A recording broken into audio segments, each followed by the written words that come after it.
Mheshimiwa Spika, waheshimiwa wajumbe, mtakubaliana nami kwa uhuru wa habari na uhuru wa watu kutoa maoni yao umeongezeka. Majukwaa ya kutolea habari nayo yameongezeka tofauti na hapo awali.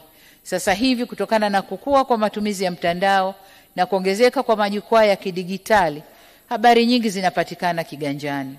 Serikali imetoa leseni kwa magazeti na majarida 356, vituo vya redio 247, vituo vya televisheni 68, redio na televisheni za mtandao ni 325 na blogs 72. Tuna magazeti ya kila siku na kamwe serikali haijafanya uhakiki wa habari kabla hazijachapishwa au kuandikwa. Tunafanya hivi tukiamini kwamba waandaaji wa maudhui haya ni watu wenye weledi wa kutosha na kwamba tunafanya ustawi wa demokrasia yetu demokrasia yetu hutegemea sana uhuru wa vyombo vya habari. Tunathamini na kutambua mchango mkubwa wa vyombo vya habari katika kuelimisha jamii, kupambana na maovu pamoja na kuhimiza uwajibikaji. Katika kulinda na kutambua michango ya waandishi wa habari kwa jamii, tulifanya marekebisho ya sheria ya huduma za habari ya mwaka 2016 na kanuni zake. Pia tuliandaa tuzo za Samia Kalama Awards kutambua waandishi wa habari za maendeleo Tanzania.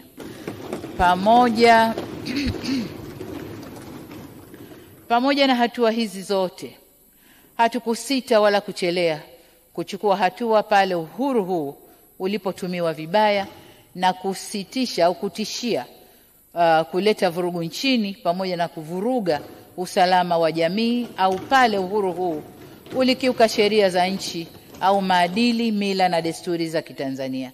Hivyo basi, tutaendelea kusimamia uhuru wa vyombo vya habari wakati wote. Hali ya uchumi Tanzania. Mheshimiwa Spika, serikali imeendelea kuelekeza nguvu kwenye sera za kiuchumi jumla na sera za uchumi katika ngazi za chini zinazogusa wananchi wa kawaida. Ni wazi kuwa kazi hii haikuwa nyepesi wala rahisi kutokana na hali ya Uviko 19 na migogoro ya kikanda inayoendelea ambayo imepelekea uchumi wa dunia kutetereka.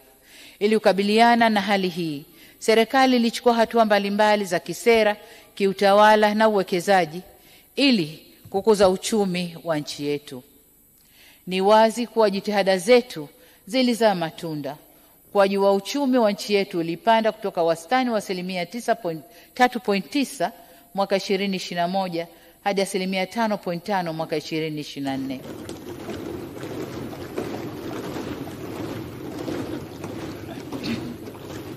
Ukuaji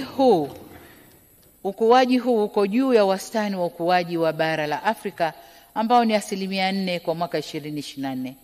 Aidha, wakati uchumi wa dunia unatarajiwa kukua kwa wastani wa 2.3 mwaka 2025, Shirika la Fedha Duniani linakadiria kuwa kasi ya ukuaji wa uchumi wa Tanzania mwaka huu 2025 utafikia 6%. Pato ghafi la Tanzania la taifa limeongezeka kutoka shilingi trilioni 156.4 mwaka 2021 hadi kufikia shilingi trilioni 205.84 mwaka 2024. Hivyo basi, pato la wastani la Mtanzania nalo limeongezeka kutoka shilingi milioni 2,367,411 mwaka 2020 hadi shilingi milioni 2,938,634 mwaka 2024. Pia shilingi yetu imeendelea kuimarika.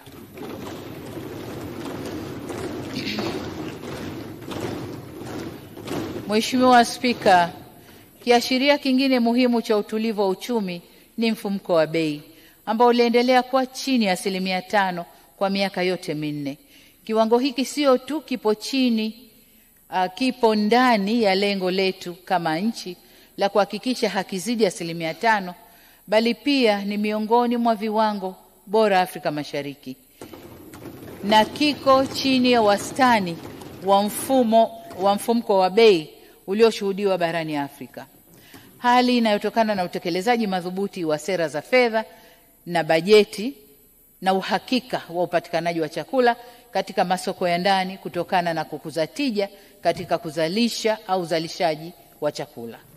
Mheshimiwa Spika, mauzo yetu ya bidhaa nje ya nchi yameongezeka kutoka dola za Marekani bilioni 6.39 mwaka 2021 hadi kufikia dola za Marekani bilioni 8.7 mwaka 2024, na kutunisha akiba yetu ya fedha za kigeni ambapo hadi mwezi Aprili 2025 tulikuwa na akiba ya dola za Marekani bilioni 5.6 inayotosheleza kuagiza bidhaa na huduma kwa miezi 4.5 kama ilivyo lengo la Jumuiya ya Afrika Mashariki.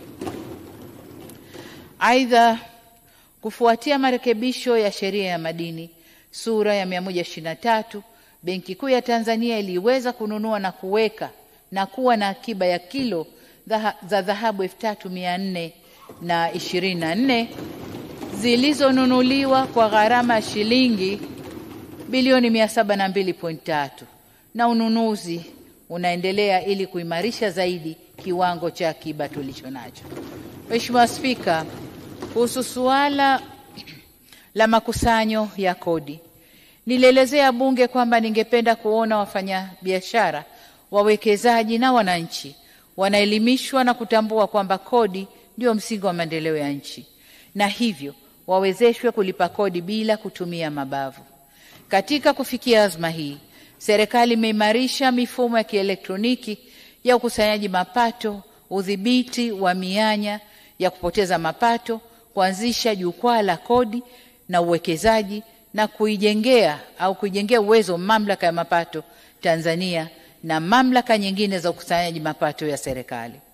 Jitihada hizo zimeongeza ukusanyaji wa mapato ya ndani kwa mwezi kutoka shilingi trilioni 1.51 mwezi Novemba 2020 hadi shilingi trilioni 3.09 mwezi Machi